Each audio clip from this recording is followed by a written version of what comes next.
mona bana misusu tanga d'autres classe akei kuna koteka sote mapa pondu mikate kozonga na butu tanga misusu 22h 23h kokuta mwana azoteka azokolala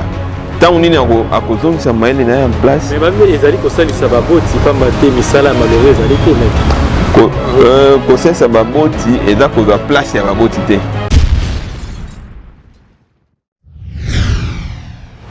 Parmi les droits de l'enfant, l'enfant doit avoir une alimentation qui lui permet de bien grandir. Kolia, aller à l'eau ya malamu, aller peut-être payer na posa na ye. Mais tout le monde a contenu des difficultés financières, la crise dans la carte banda, les parents belé bada va démissionner. Bana va quand même se débrouiller vous. Na banda umso mona na tongo ba toxika mai. Babima yango oya kocha ti oya kocha café oya komela na mini oya komela na lipa oya komela na ndika donc mutu na mutu eluka eloko komela mais mai ba pesi bino donc omona que non les parents abandonner ba charge na bango abandonner ba responsabilité na bango pona mbongo ne ezali te. Obongo ba loi yango soki toki to lobela yango est-ce que actuellement na mboka na biso ezali vraiment ba bolandela ka yango bino ba yiba tel mibeko bolandela ka yango penza de près pour koloba que non moboti asengeli ko sala mwana eboye to pe mwana asengeli ko sala boye. La loi qui porte protection de l'enfant on a le bien 2009 wana et puis si bongo mbano na ba bada ko respecter ba droit de l'enfant. Donc la loi wana ezomaki na balobaka na intérêt supérieur de l'enfant. De makambo nyonso esengeli bakolo basala pona bana esengeli bacha bango beaucoup plus na centre d'intérêt mais nyonso esengeli tosala yango pona bolamu ya bana.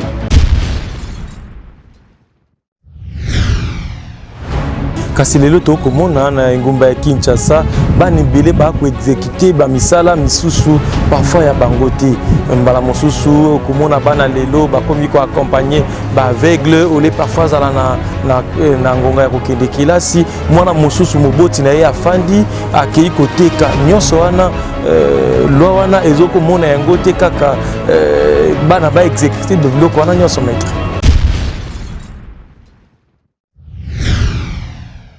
Mais mbala mosusu c'est comme si l'État ko protégeaka kaka bana ezali na bana ebele moboti azali responsable a ko répondre à ba critères au lobi wana ko tangisa mwana ko leisa ye ko fanda na habitation moko normal kasi mwana pe ye moko mbala mosusu moboti ayebi ke non mwana nina ngonga eye azali na kelasi mwana pe moko azali na part ya réussite et éducation na ye.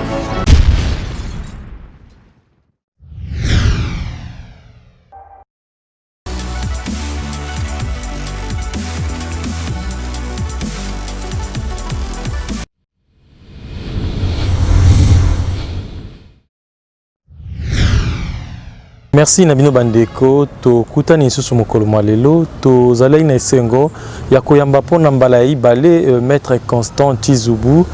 na linaka na biso to lingi mingi penza ko tonga na mambi matali mibeko ya bana to pe droit de l'enfant. Voilà pourquoi to sengela ki na bato batali mibeko pamba te boko kati ya biso mbala mosusu bakoyebaka yango te ke non bana bazali pe na droit na bango mbala mosusu pe toyoka kaka to lobelaka droit de l'enfant kasi nanu tozwa libako ya kokota na mozindo na yango te. Voilà pourquoi na linaka na biso mokolo malelo to sepeli ko bengisa susu maître Constant Tizubu wapi pa yelongo na yeto meka mpe ko solola mambi matali droit de l'enfant mbote maître. Mbote ndeko Jacques. Maître ndenge tolobi ne bandeli to sepeli ko benga bino susu mbala ibale po ya kolobela droit de l'enfant.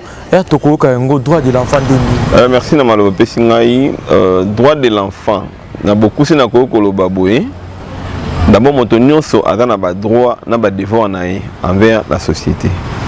Droit de l'enfant ezali mai ba kolo ba boti ba obaza ko exercer autorité parentale et sengeli ba sala pour na ko permettre te mwana wana akola malamu tama na mwana moke ya on va bien le droit de l'enfant.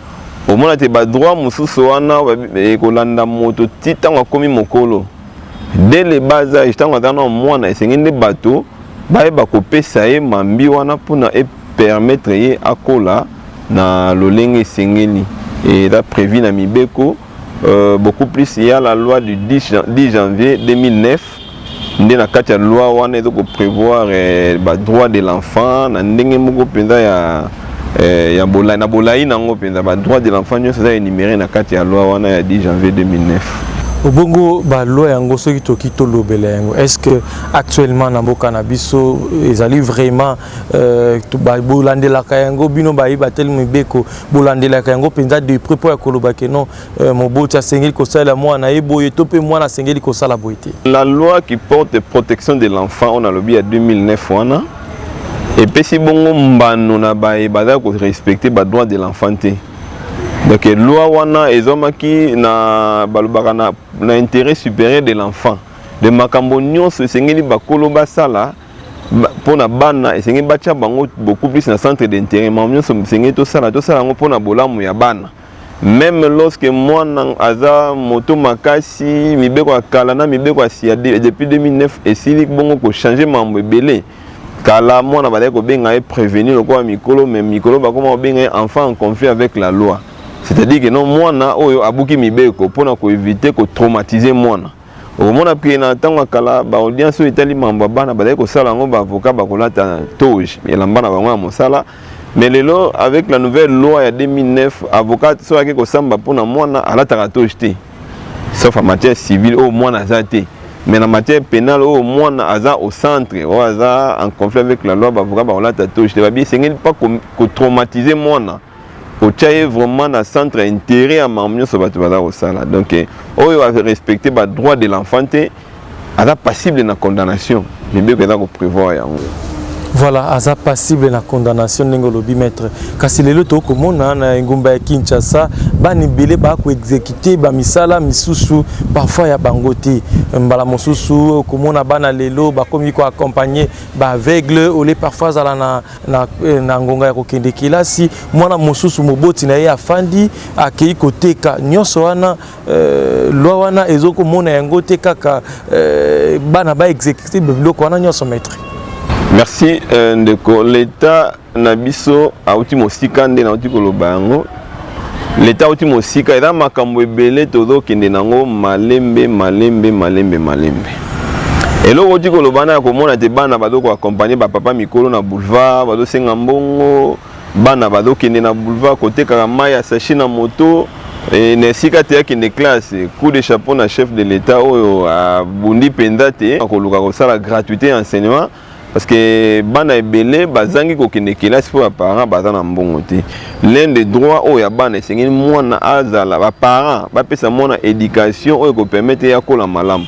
bona balabala adotambo na papa siminzete adosenga mbongo quand est-ce qu'il aura le temps d'aller se former donc ezo mwana wana aza déjà mwana abungi ses droits sont bafoués.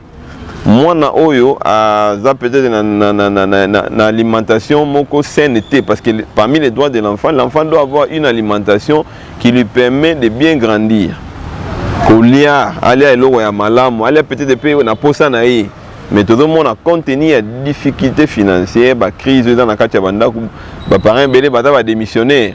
bana ba konya mso débrouiller fou na bandaku mso mona na tongo ba toxika mai babima yango oyo akotia ti oyo akotia café oyo akomela na miliki oyo akomela na lipa oyo akomela na ndika donc mutu na mutu eluka eloko okomela mais mai bapesi bino donc omona ke non les parents abandonner ba charge na bango abandonner ba responsabilité na bango pour na mbongo ne ezalité mais avec le temps peu importe le fait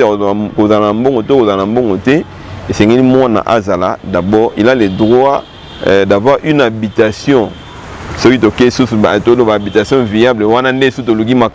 mais dans un premier temps, moi, les seigneurs dans la Nandako, à assurer l'alimentation et puis à la présentable, à la propre caméra, à témoin, autant bon bilambe pasuki, à la soin donc et seigneur na biso, ba parents, toute la charge et puis l'État a accompagné ba mesures wana ekozoma. Mais mbala mosusu c'est comme si l'État ko protégeaka kaka bana ezali na bana ebele moboti azali responsable a ko répondre à ba critères o lobi wana ko tangisa mwana ko leisa ye ko fanda na habitation moko normal kasi mwana paye moko mbala mosusu moboti ayebi ke non mwana nina ngonga eye azali na kelasi mwana paye moko azali na part ya réussite et éducation na ye. Merci ndeko na question tuninga na koloba boye sur le plan, surtout que sur le plan pénal, l'enfant n'a pas de consentement. On suppose qu'il y a irresponsable. Et bon, responsable n'est pas papa. N'est pas le so que ça la contrat na moi na moins de 18 ans. Moi na muké. Contrat on est déjà entaché na ba irrégularité ou ba ko annuler en. Donc moi na muké ada obligé à kolanda toujours marambo baboti na ye ba kolo ba do la kisaye. Papa, grand frère ou bien ceux qui exercent l'autorité parentale. Ceux qui moi na adoko to santé, il faut que là quelque part. Est-ce que les parents wana bata penda ba responsable nengo lobby exemple ya kelasi moi na kelasi ba parents baby dans la classe ndo ka kende ne classe T. Je me rappelle encore lorsqu'on était des enfants dans autant nous ceux qui ont été classe et loko liboso maman dalai ko sala ko vérifier ba cahier na yo soko komaki de temps maman tali na cahier amoni date ya mukolo wana te déjà bengio tanga bengio. C'est que les cambouisali. Mais dans le cas na yo, les lots komagite, automatiquement maman a évité soit ce que komagite, soit mon la qui s'inde après ça qui m'a komate. Soit komagite, soit yo okendaki qui la cité. Lobby na tongo okola mukaboye boke classe na mama. Mais mon la qui nini esengelaki bana ba komale lo ba comité pona nini. Wana mona mbala moko soki lobby odaki na posa ya kokima classe, kokima yango lisusuté. Ok, bien que biso tozanga aucune classe mais connaît tozanga okimate mais du moins collaboration il y a ba parents na ba enseignants et zalaki à tout moment. Les locaux on a encore un avantage, il y a des téléphones. Yo parents comme mon monument et logo moko mabe na kaye ya mona. Mbala moko bengi molakisi na na téléphone. Ndeko molakisi nini lelo bana batangi te be mwana ba na devoir te ça fait 2 ou 3 jours. Comment la collaboration mais il y a quelque part il y a relâchement ya ba responsabilité ya ba parents de ça été moi na akena ye ndela mususu bien tanga zo bima na ndaku azana sacoche azana bilamba mususu ya ndaku na kati na ndaku alati uniforme tanga komika ka quelque part alongoli uniforme alati bilamba ndaku et puis akei na ko continuer oloba kalami de tote ko landa makambo esamaki na école moko de la place mambo viol ya mwana. C'est totalement malamu penda to mona peke responsabilité à maman parce que moi na 13 ans mais akei maman lobi akendaki fête na baninga biso na 13 ans ce n'était pas permis aucune fête donc et c'est les parents to landa à la lettre makambo bana bado sala bi makambo bado ko yebisa biso parce que lelo to mona bana bana Android donc ba komi maele makasi au sengé tout ça là tout ça mécanisme ya makasi fait en place pour nous permettre à ce que l'éducation na bango et bébate. Est-ce que na mambi matali mibeko ya bana maître eko qui samate que non moi na outi que là sindenge to lobiana asali na ye mosala normalement bien que azali na no na âge ya cause la majeur azali na ino mineur asili si que là si asali ba devoir na ye et puis mobota ko tinda eko kene koteka ba basala conception ya programme scolaire ba ebite mwana esengeli atanga autant d'heures par jour après autant d'heures par jour esengeli asala devoir na ye logiquement esengeli se reposer mwana esengeli pema pour donc ça makasi et puis les onga na place na bekol o est un peu plus organisé le na moni na collège Don Bosco ba o ya CO o ya likolo ya humanité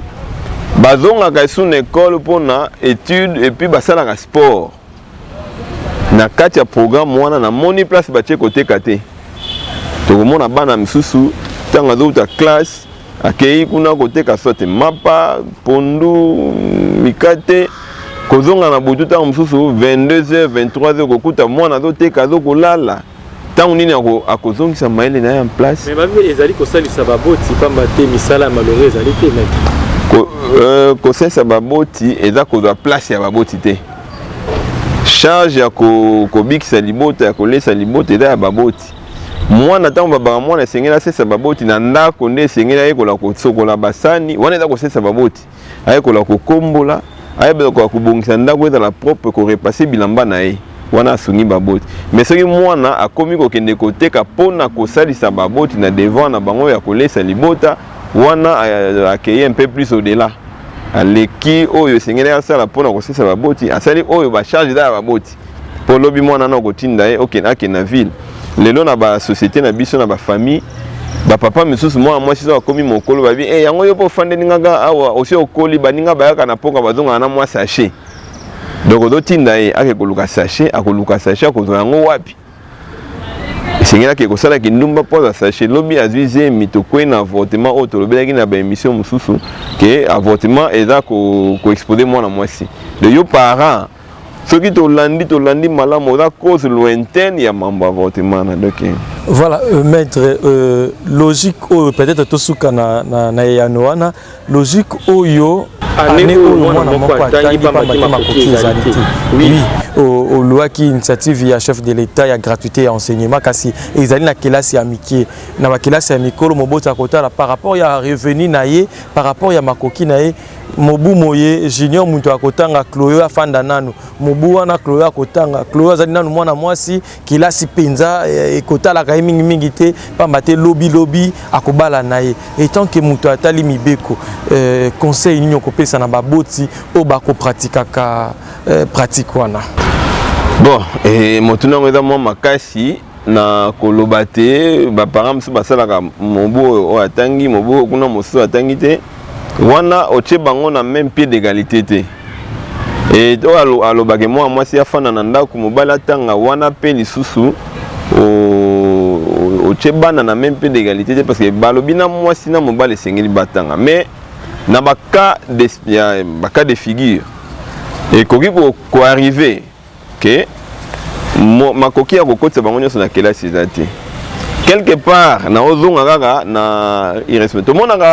bana bazo congé beaucoup plus vers la fin juin début juillet classe quand le 2 juillet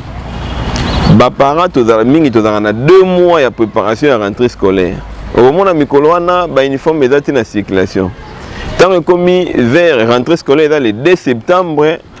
le 1er ou le 31 août na zando bato plein bango so bato ke koluka uniforme cahier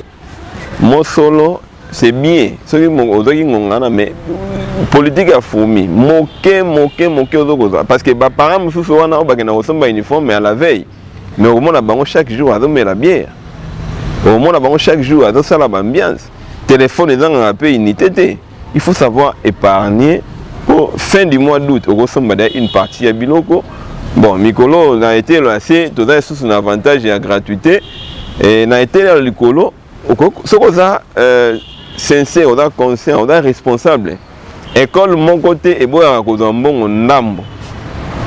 au ya wana opesi une partie au sali dérogation malembe au foot mais ce qu'on fait ici mon corps au tanga mususu zela wana penda eza pratique malam na opesa conseil na ba parents boye d'abord kotisa mwana na école na bolandisa mibozi na yo so kotisa mwana na école na bolandisa mibozi na yo okende quand même koluka te okotisa mwana na école oyo bafutaka $1000 ou bien $700 côté on appelle l'état esengeli afongola miso parce que biso totangi na bekole oyo ezali kofuta trop cher mais tokendaki au-delà ya $50 te mais lelo minerval comme tina $1000 et l'équipe qu'on a minerva à l'université de l'État après avoir aussi sa membre à gratuité na osenga bena batala na école privée on a bazo senga premier trimestre $400 deuxième trimestre $400 troisième trimestre tam so ba kitina 300 donc au moins que nos parents bazana na posa bana base d'éducation ya bien mais bazana limité par les moyens mais pratique ko fanisa moko comme so atangi eza penza malamu te parce que moi na doza ba coupure alors que fakatanga normalement. Merci beaucoup Maître Constant Chizubu to kolika kimbala si maso ki to bengi sibino na ba numéro mususu boko répondre biso loka bo répondre ki biso na ba émission mi balé mobimba merci na bino banso bozuli bako kolanda biso to kutani mikolo mizali koyo.